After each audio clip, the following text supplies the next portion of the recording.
Hello and welcome to my fourth Java tutorial, and today we're going to be doing Java programming and its data types.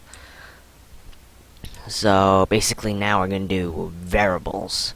So variables are basically things that are reserved memory locations that store values. This may sound familiar to 7th grade math, where you have x, and x is a placeholder for like a number. So basically x can be changed and can be 1, 10, 5, 6. It can be changed.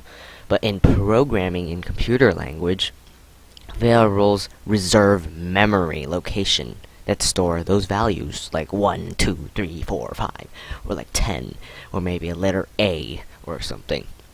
Okay, so which means when you create a variable, you reserve memory.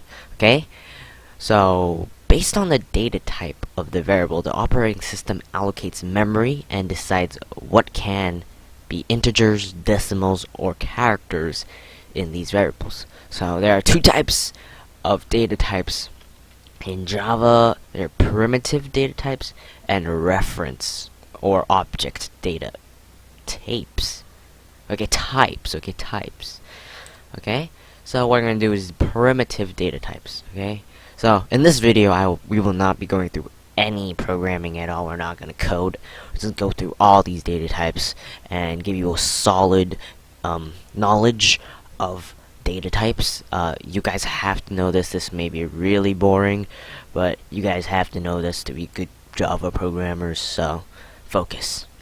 Okay, so there are 8 primitive data types supported by Java. Okay, so primitive data types are already defined in the language itself, so Java already provides it for you. You don't need to go code in really low-level programming and like do everything yourself. So everything is done for you in Java. Okay, so the byte. Okay, the byte data type is an 8-bit signed 2's complement integer. Okay, this may sound really weird, but before this tutorial, go search up the two base number system, or I'll make one myself. I don't know, but go search that up. Okay, so the minimum value is -128, so it's basically -2 to the power of 7. Again, look at two base number systems first before you look at this video. I'll for sure make one. Okay, so the maximum value is 127. It's inclusive, and it is 2 to the power of 7 minus 1. Okay, so the default value is 0. Okay, so when you declare it, the default value is 0. So byte data type is used to save space in large arrays. Okay, I'll explain what arrays are in the future when we go into Java in more depth. So mainly in place of integers, since a byte is 4 times smaller than an integer. Okay, so example, here is the declaration of a byte. So basically, what happens when you declare a variable in Java?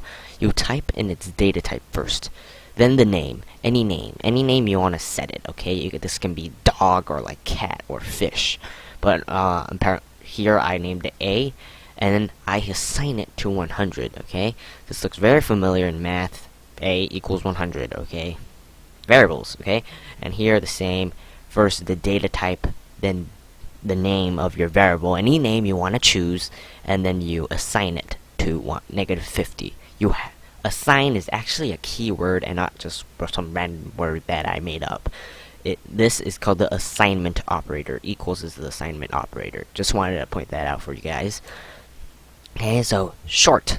Okay, a short data type is a 16-bit signed 2's complement integer. Okay, minimum value is -32,768. Okay, so short data type is basically what it is. It's like a short number. Okay, yeah.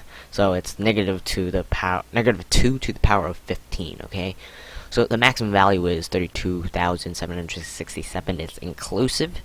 2 to the power of 15 minus 1. So short data types can also be used to save memory as byte data type. Short is 2 times smaller than an int. Okay, short is basically a short int. Okay, default value is 0. Okay, that's really simple. Again, declaring a short here, the data type is called short. Okay, and then rest you guys know. Okay, an integer. Okay, this is quite an important data type. Okay, integer is like it is said in math. Okay, it's an integer.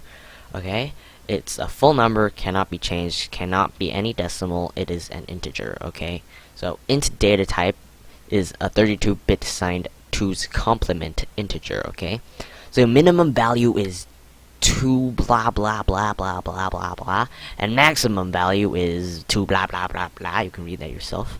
And int is generally used as the default data type for integral values unless there is a concern about memory. Okay, so whenever we are working with numbers, the integer is the first thing we look at.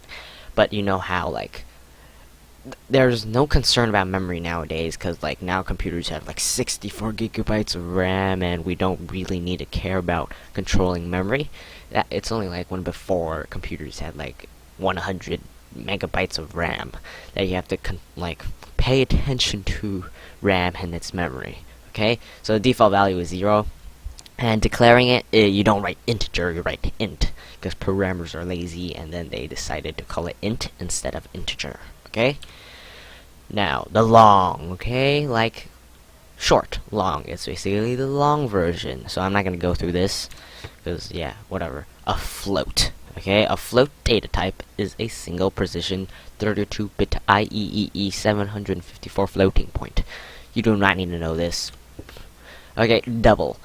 So a double type is a double precision 64-bit IEEE blah blah blah.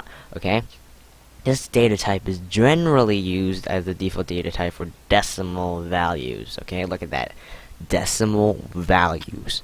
Remember when I said int cannot have decimal values, we usually face doubles. We use doubles for integers. I mean decimals. Okay, so double types should never be used for precise values such as currency. Okay, make sure be careful for that. And this data type is generally used as a default data type. Yeah, I said that already.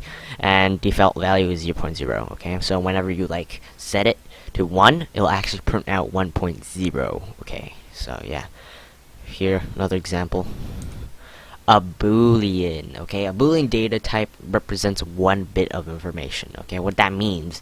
Okay, if you don't know what a bit is, it's a 1 or a 0. Okay, and a boolean is a 0 or a 1. Okay, there are only 2 possible values, true and false. Okay, maybe in other languages like C++, booleans are a 1 or a 0, but in, what do you call this, Java, it's a true or a false. Okay, true, false, 1, 0. Okay, same thing. Okay, this data type is used for simple flags that track true false conditions. Okay, so basically you have boolean is equal to 1. Okay, true. Okay, so boolean stores true or false. This is probably the smallest data type. Maybe I'm wrong, I'm probably wrong. So it just stores a 0 and 1, 2 bits. Okay, and character, other char. Do not say char when you're talking to your fellow programmers. They'll think you're retarded. Say character. Okay, so a character data type is a single 16-bit Unicode character. Okay, minimum value is 0 blah blah, or 0, just say, or 65 534 inclusive. Char data type is used to store any character. Okay, so example, char letter A equals A. Okay, okay, so here is everything you need to know. Now, reference data types, you do not need to know this. I don't think so. Actually, I'll go through strings. Okay, so what a string is. Okay, a string is basically, you know how when I said system out print line and then system out and then those quotation marks, right? Those quotation marks are strings. The things inside those are strings. It's basically a string of text. So Java programming data types is like, okay, that's a string of text. So strings are basically strings of text, and yeah. So I hoped you learnt many things just then. That was quite boring actually, and I'm really sorry, but you guys have to know all these primitive data types to be good programmers. And remember to check my website out. I have all the videos there, and I have all the source code which I code in the videos that I do code. So go check that out. That's a really awesome website that I made from Weebly in 5 seconds. But whatever, go check that out. Thanks.